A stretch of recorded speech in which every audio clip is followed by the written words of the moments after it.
The Fool is the unnumbered maverick of the tarot. This card represents the unformed form and has an esoteric meaning of transition. Hello, I'm Michael J. Auger, creator of the Allcento Tarot, and today let's explore the card that is both closely connected with every other card as well as separate from both the major and minor arcana. One of the earliest examples of the tarot is a partial sheet of uncut cards known as the carry sheet. It includes a tiny piece of the left side of the Fool card. Although most of the design is missing, it's still possible to make out the iconic vagabond figure with a pack on his back and a stick over his shoulder walking to the right. The tarot is known as the Fool's Game, but this title is not directed at those who play the game. It is called this because the Fool is arguably the most important card in the entire deck. During the Dark Ages and into the Renaissance, people with physical and mental disabilities were either locked away, if considered dangerous, or employed as court jesters to entertain nobility. Characterized as fools, they were regarded as simpleton outsiders without any legal rights or obligations to family or society. This is exactly the role the Fool card plays in the game of tarot, with no rank, and yet this wild card, known as the Excuse, is able to mimic any other card, making it the indispensable key for players who wish to win the game. During the time the tarot was first being created, one of the most popular books was The Praise of Folly by Desiderius Erasmus. This satirical essay attacked superstition and religious corruption, contending human wisdom is often absurd. However, a fool, with a connection to the divine, is actually wisdom disguised as folly that deserves praise. Another early version of the Fool card from the Visconti-Sforza deck, known as the Bergamo or Pierpoint Morgan Tarot, features a silly-looking fellow standing around in his underwear and a ragged coat. He holds a walking stick over his shoulder, and his white stockings are worn through, leaving him barefoot. There are also feathers in his hair to suggest he's a little light of thought, a bird brain, if you will. However, on an esoteric level, the Fool represents the purity of a soul that is not yet jaded. A lightness of mind is closer to the heavens than the earth. There are 7 feathers, one for each of the 7 virtues. The Fool may seem silly to us, but he actually represents our eternal spiritual essence that exists before and after our incarnated lives in the material world. He only appears to be mentally ill, or what some would call touched. But that begs the question of who is he touched by? The answer is God. The further we are separated from the divine, the more this pure state seems crazy. Other early depictions of the Fool, like the so-called Charles VI deck, depict the Fool with ass ears, being accosted by children. However, the Fool is seen smiling and seems completely unbothered. The Fool is an archetype of our innocent, optimistic, and fearless self that sees the best in everything and everyone and is much wiser than he looks. The title, Il Matto, which translates to madman, was given to block-printed Marseille-style versions of this card. However, it is actually the world that is mad, not the Fool. This card represents the closest connection to the divine that we have at both the start of our adventure and at our final destination.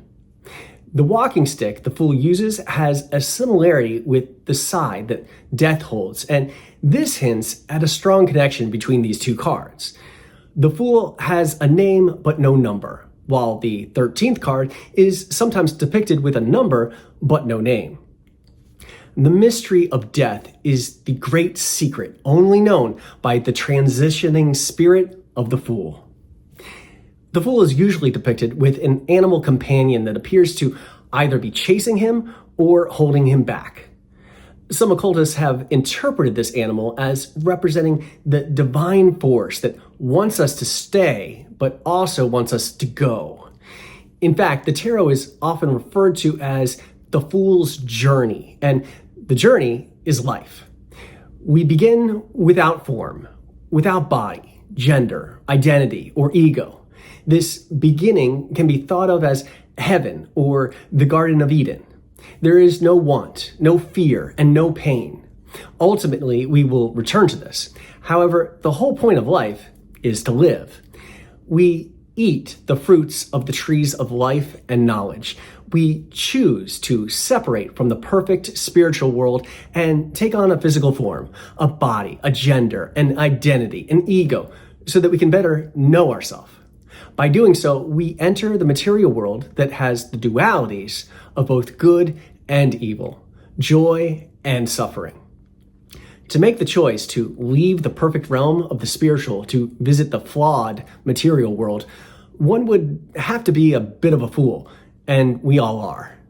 When we enter the material world, a veil is lowered and the spiritual reality is obscured.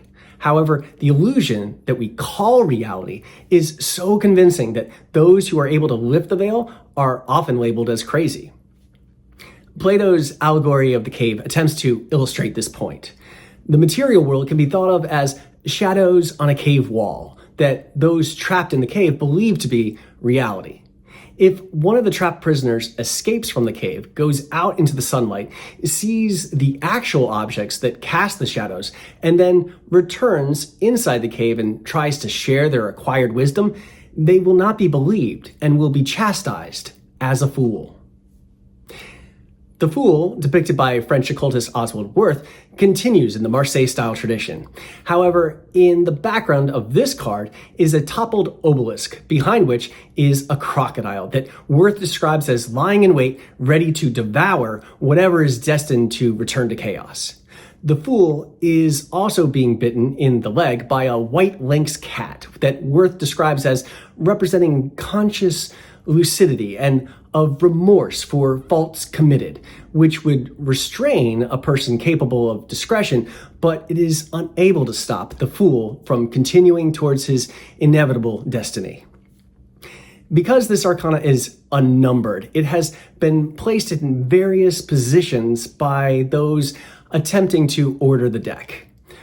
Oswald Wirth places it at the end, after the numbered cards of the major arcana, and sees this as the end of our spiritual journey.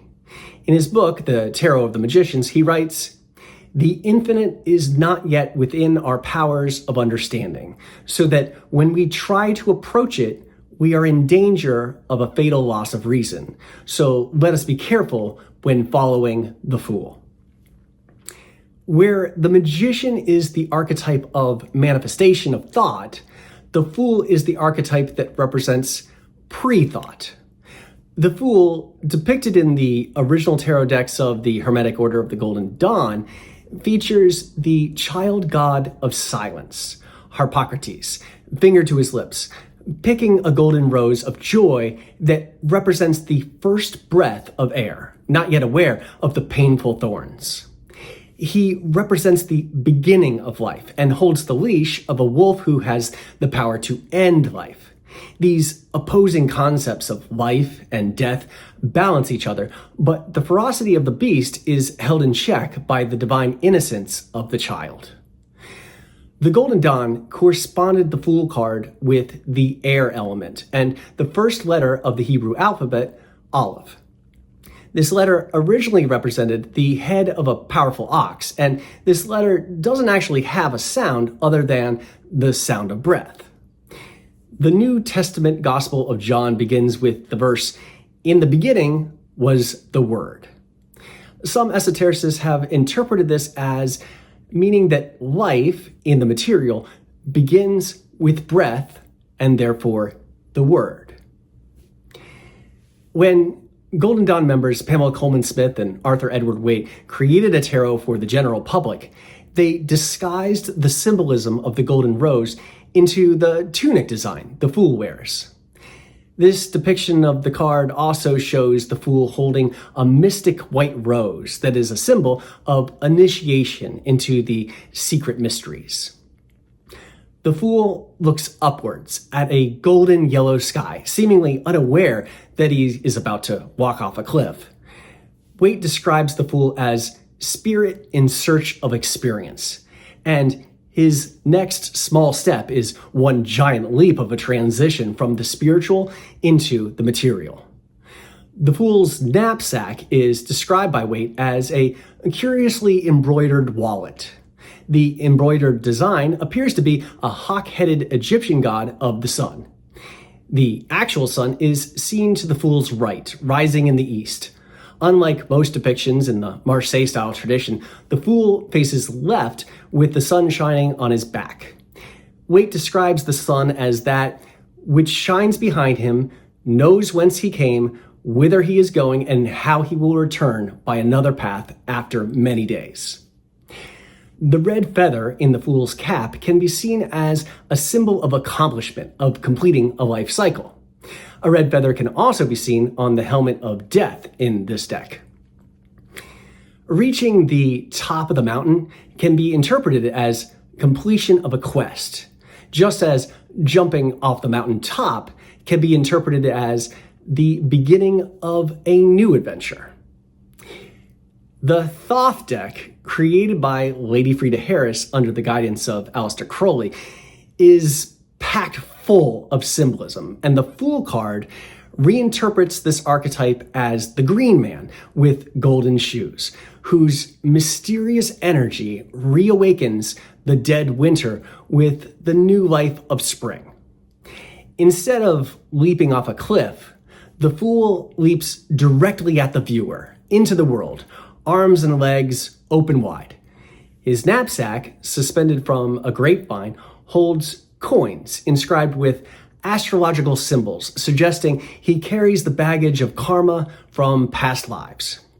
He has yellow skin and a wild-eyed expression, hinting that in this transitional state, he has yet to take the first breath of his newest incarnation. On top of his head is a diamond crown of light that symbolizes his connection with the divine via Kether that has not yet been severed. Emanating from the Fool's heart chakra is a spiraling umbilical cord that connects him with spirit. This rainbow-hued cord loops 3 times, representing the 3 veils of negative existence that reside above the tree of life. The first veil is described as limitless light, the second as no limit, and the third and highest veil as nothing. The highest veil represents an absence of existence, where even the concept of emptiness is transcended. Crowley describes the Fool as the negative above the tree of life, the source of all things. When the philosopher asked the biggest questions, what came before the beginning? What was there before God? The answer to these riddles is nothing, and that is exactly what the Fool symbolizes. There are various symbols attached to the spiraling cord. There's a caduceus staff of Hermes, or Mercury, the god of thought and communication. The middle shaft of this caduceus is a sword, a link to the air element and another symbol of thought. Topping this is a pine cone, which makes this caduceus a tharsis, the sacred staff of Dionysus, or Bacchus, the god of fertility and wine. The Fool's horns, grapes, ivy, and tiger also link him to this god, giving him an intoxicated energy in this state of sweet bliss. There's also a butterfly, which is a symbol of transition and another link to the air element. And a vulture, a link to the Egyptian goddess Mut, who was thought to be a hermaphrodite, and by having both male and female reproductive power, was thought of as the creator of all things. Although depicted as male, the archetypal energy of the Fool is seen as the rebus, with both masculine and feminine energies. There is also a dove, which is linked to both the feminine energy of the goddess Venus, as well as the masculine energy of the penetrating rays of Yod that it emanates. The dove also symbolizes the descent of spirit into matter. If we overlap the Tree of Life on this card, Sephirah 6, known as Tipperith, falls right on top of the sun, which covers the Fool's genitals and represents potential. after the fool falls into the material, the journey back to the divine begins, and Tippereth marks the middle of the journey with a sacrificial energy that creates a reversed polarity and allows transition from form back to force. The four elements that link to the four letters of the Tetragrammaton are symbolically represented in this card. With one hand, the fool holds a flaming pine cone, a link to the element of fire and Yod. With his other hand, he holds a cup with a pyramid base, which pours out the symbols that flow along the spiraling cord, and this represents the element of water and primal. Between the legs of the fool, there is a mystic white rose, a link to the element of air and Vav, that also corresponds with Kether. And below this are three small lilies with 4 petals each, and a larger lily with 5 petals. There are a total of 17 lily petals, which correspond with the 16 court cards that represent the sub-elements, plus spirit, which governs them. This is significant because it infers the fool has all the tools he needs to reconnect with the divine at the end of his journey, when he transitions yet again. Below this are twins that are intertwined, like the snakes of a caduceus.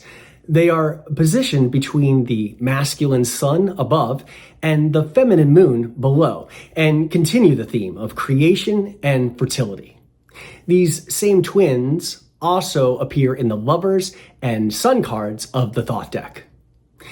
And finally, at the very bottom of the card, in the Nile River with its lotus stems, crouches a crocodile, which represents the Egyptian god Sebek, defender of the innocent, associated with both fertility and death. It is said that when you've reached the lips of the great devourer, you are staring into the jaws of creation. Crowley explains that the act of devouring is the equivalent of initiation. In the Book of Thoth, he writes, "It is characteristic of all high spiritual vision that the formulation of any idea is immediately destroyed or canceled out by the arising of the contradictory. To initiates, this crocodile helps to determine the spiritual meaning of the card as the return to the original Kabbalistic zero. It is the final process in the magical formula of the Tetragrammaton. By a flick of the wrist, she can be transmuted to reappear as the original Yod and repeat the whole process from the beginning." And here's the Fool card from the Allcento tarot that I created. In tribute to the earliest versions of the tarot, this card is left unnumbered. However, it could easily be thought of as the last card in the Major Arcana's third and final cycle of 10. Similar to card 10, the Wheel, and card 20, Fame, the Fool card features a circumpunct. This ancient symbol hints that in order to truly know oneself, you must travel within. The divine, universal force symbolized by the circle transitions into material existence in order to know itself. Humanity's conscious place within the divine is symbolized by the dot. The wheel represents the opportunity to step back and observe the cyclical transition of life. Fame also provides us with an opportunity to see how we will be remembered and judge for ourselves if we need to make adjustments while we still can. And the Fool can also be thought of as existing in an otherworldly backstage where we can see the big picture.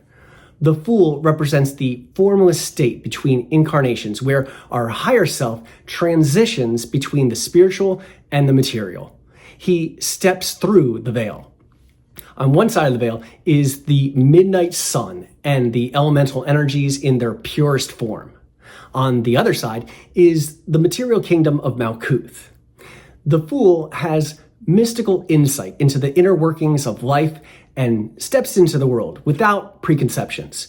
Without hope or fear to blur his vision, the Fool sees infinite possibilities as current reality. He represents unbound creative freedom and the spirit of ether. What is ether? In chemistry, ether is a colorless, pleasant-smelling, volatile liquid that is highly flammable. In literature, ether is described as the upper regions of the clear sky and the air beyond the clouds. Spiritually speaking, ether is seen by the ancient Greeks as a godlike element and substance that allows humans to connect with the divine. It can be considered the fifth element. Ancient yogis saw ether as unbound and all-pervasive, and the fool is the representation of the spirit of ether and pure potential. From a cliff on top of the world, he confidently steps forward without fear. A boat, representing the adventure of life, and a crocodile, representing initiation and maximum creativity, await below. His heart is as light and optimistic as the butterfly before him. He holds his head high, with attention focused on a pure white rose. Although dressed as a lowly jester, he is wiser than he looks and observes everything. In medieval courts, the jester was allowed to break all the rules and poke fun of anyone and everyone. A wise king understands the fool is an invaluable asset. About the waist of the fool is the same Ouroboros belt the magician wears. However, unlike the magician, who is an active creative force and master over all the other archetypes after their manifestation, the fool wanders freely where the wind takes him and represents the spirit before manifestation. He ventures forth into the world, taking things as he finds them and people as they are, for better or worse. By his example, he instills within them all that is best within themselves. Across his right shoulder is a staff that can be used as both a wand and a spoon. It is said that if you eat supper with the devil, it's best to have a long spoon. The fool breaks all protocols and can easily sit to supper with either angel or the devil. Tied to this long spoon is a pouch that may be empty or may have everything he needs. Any possessions it may contain are hidden from view because they are not yet manifested. The fool has the power to make everything out of nothing. And if that doesn't make sense, you're right. Our journey will continue soon. So until then, please click that like button, subscribe if you haven't already, and leave a comment to show your support. As always, you can find out more about me and the Allcento Tarot at my website, offbeatartwork.com. And until next time, brightest blessings on your spiritual journey.